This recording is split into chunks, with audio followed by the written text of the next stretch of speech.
Hello! Hala! Kasama ko na naman si Dearly. My gosh, ano naman pinagagawa natin? Ano yan?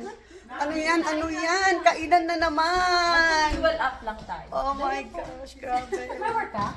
Parang kahapon lang yung kain. Oh, masarap yung luto ni Jess. Ayan. Grabe, okay. Anong kakainin natin ngayon? Bakit parang biglang may lumabas na mga pagkain? Magic? I know, nag-magic na naman. Okay, so merong arroz caldo. Grabe tong upo na to.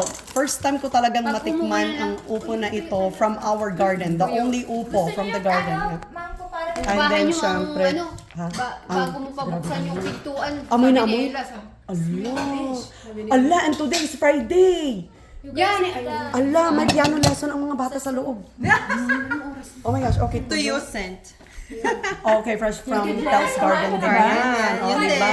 Yung kamote din. Partner talaga siya. Oh, yung luto ni Jessa. Sarap ginataang papaya. Oh my Ayun yung gosh. masarap po.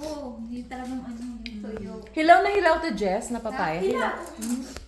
Hindi ko linuto na masyado kasi ayoko yung medyo malambot. Sige, ikain lang natin yan para may energy tayong sumayaw tomorrow. Okay na ako. Total may pangbalabal na ako sa aking bilbil. Hindi ka ba kakain? Or kumain ka na? Kumain ako konti sa bahay. Kain ka na.